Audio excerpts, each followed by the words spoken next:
Hello, I'm the Weasel, and today I'm going to talk about the scariest thing in all of China, something that gives foreigners nightmares and changes how we live. I am, of course, talking about toilets. So, let's get started. Okay, a big thing you do notice in main Chinese cities is that there is actually a lot of public toilets. And sorry, everyone, I've been here so long, I've gotten out of the habit of calling them washrooms, restrooms, or bathrooms. It just becomes toilets because that's the common term here. Basically, if there's a public square, there will be a toilet. If there's a park, there's bound to be at least two. Every subway station also has at least one, if not more, toilets. Even if you're in an area away from squares or parks, there'll be one just in case. There just seems to be a lot more public toilets than in the West, which makes the next thing kind of weird. Kids just going in the street is kind of a thing. Now, I know a kid really can't control this, and it's what we do in the West is have a diaper on them. It's kind of gross. Like if it doesn't get changed quickly, how long does a kid have to deal with that? But going out in the street is also gross. It really is a no-win situation. I think the worst, though, was when I saw a woman letting her daughter go right outside a public toilet. But yeah, this is just a thing you see here. I do think that there is a split in it, though. A lot of younger families, I think, go for diapers, like in the West, while the children who are more raised by their grandparents or maybe a more traditional household just go for the kids be kids attitude and such. This is also isn't taking into account the sometimes dangers of someone having an emergency and maybe being too far from a toilet. Hey, it happens. Oh my, it does happen. First time, you'll die of embarrassment. After that, it's just, meh, China life, y'all. Moving on, I said there's a lot of public toilets in China. So why are they so scary? Well, this has to do more with the kind of toilet they are. Now, a squat toilet is kind of like a fancy hole in the ground. You obviously squat over it to do what you have to do. Now, some people may have experience with this and are having flashbacks right now. Others are probably seeing the problem. Obviously, for a squat toilet, you have to squat. For Asian people who learn to do this from an early age, it isn't a problem. Their feet are flat, their body angled properly. It isn't uncomfortable at all. And many find it so comfortable they'll do it when they're out waiting for stuff. Compare this to the Western squat. Feet aren't flat, your body is kind of bobbling around, trying to keep on balance, you're unsteady, and it isn't very comfortable. How long can you keep up this pose? Do you want to guess the dangers if you fall? Not nice at all.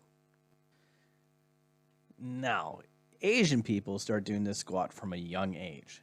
Like they start doing it as kids since they often potty train in tubs on the floor rather than having a mini toilet seat thingy. So they keep doing it and it's just muscle memory, nice and easy.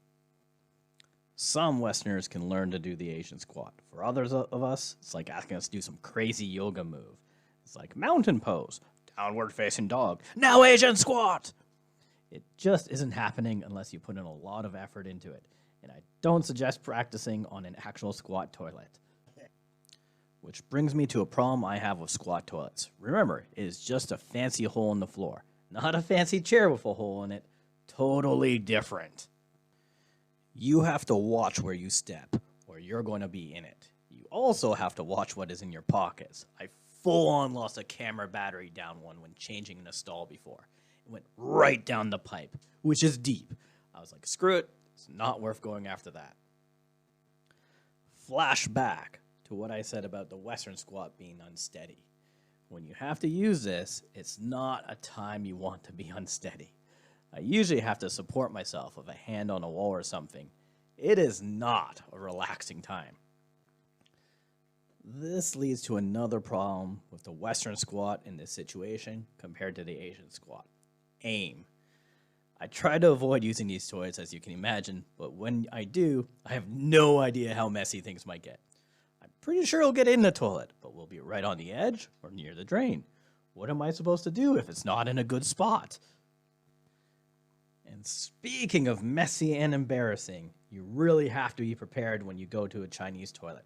If you're in an upscale mall or hotel or something like that, this probably won't be a problem. But a street side public toilet might not have any toilet paper. Okay, probably won't have any toilet paper. And even some restaurants have the paper roll not in the stalls, but in the sink area. You've already gone through this stressful situation, and you're hoping it's all over. And suddenly you realize you have a new, very pressing problem. I don't even know why they do this. Seriously, if I see this going in, I probably grab 3 times as much toilet paper as I would normally use, just to be safe. If other people are doing the same, they definitely aren't saving on paper, so why add this trap? I guess the moral of this story is be prepared and all that. I've been talking about how some toilets are like this and some toilets are like that. Watch out for this. It gets pretty confusing. So I made a toilet ranking system, using stars like hotels, of course. Because toilets, as well, can be a luxury or a nightmare. Of course, the problem is you don't know what star toilet is until after you've used it. But at least you know for the future. 0 stars is possible in the toilet ranking system. Yes, you should be worried. They are pretty rare, though, at least in cities. I'm not sure about the countryside. This means you either have just a hole cut out in the floor, to an outhouse pit, or a trough. Yes, I mean a trough. There's a park in Xi'an where there's just one trough running through all the stalls. I am so glad I just had to pee there. And again, so glad I'm not a woman. A 1 star is a squat toilet that has really seen better days, or obviously doesn't get cleaned enough. These are pretty common, and I don't mean people just don't take care of places, but when you have so many people in an area, they get used a lot. It is probably pretty hard to stay on top and keeping things clean, but of course, it's pretty gross. 2 stars is a good condition squat toilet. Most restaurants will have this. Quite a few parks have these too. This might be my bias because I already went into probably way too much detail about how squat toilets are a whole ordeal for me, but 2 stars is the most a squat toilet can get. Remember, a squat toilet doesn't mean an old toilet. They're still widely used, just not by me if I can help it. It can be gold-plated. It's still a squat toilet. It is still just 2 stars. 3 stars would probably be the average for public toilets in Canada. Yeah, it is a sit-down toilet, but you definitely don't want to sit down there unless you have to. They are dirty and probably broken. These are less common in China, but do exist. There is a reason why those don't squat on the toilet signs exist. I honestly can't imagine it happening often, but it obviously does happen because there is the sign and there is a lot of broken toilets that you see. And this might be the least of the problems if you're squatting on the seat of a toilet. 4 stars means a good toilet, probably in a better mall or something like that. It is nice, clean, and often in China has a little ledge for your phone. I'm not sure how wise it is to put a phone on that little holder. It's probably pretty dirty, but at least it's there. A lot of places have some squat toilets and some sit-down toilets if they have a 4-star toilet. There are pictures on the stalls as to which they have. The newer subway lines also have toilets for people with disabilities. And yes, I have no shame when it comes to using these toilets. For use of these toilets, I think I do count. And on to the 5-star toilets, or oh my god, I'm in heaven. This is rare, but I'm talking about fully electronic toilet, nice atmosphere, and great cleanliness. It makes you wish this toilet was in your own home, even though it's a public toilet. When you find one of these, you always remember where it is, just in case. And that brings me to how toilets can affect every part of your life in China. In the morning, you're making damn sure you go before you leave the house. You're thinking somewhere in the back of your mind where the closest good toilets are to where you're going.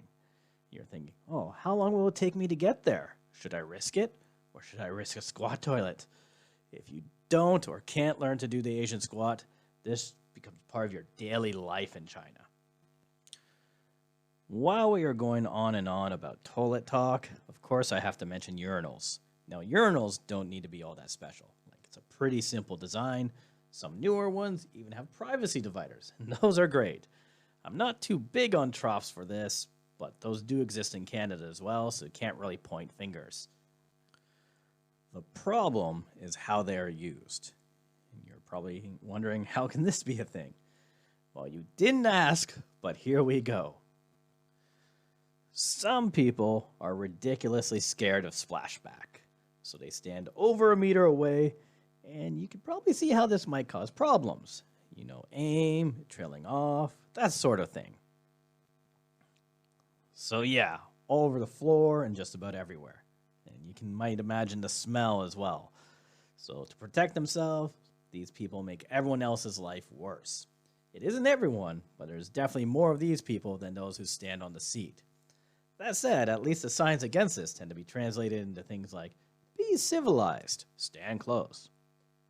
Oh, and as a foreigner, sooner or later a guy is going to look at you in the bathroom. Now you know, and knowing is half the battle. You may have thought that was the end of the trials and tribulations one can face in a Chinese bathroom. You were wrong.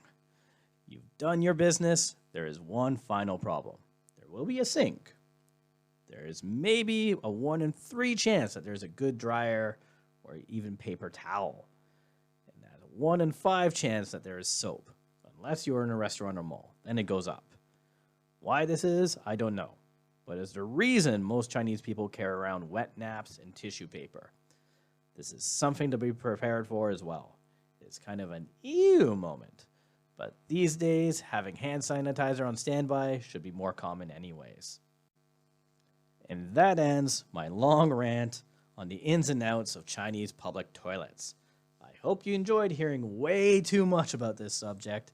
And if you did, please like, share, subscribe, and comment down below. Later, 再见.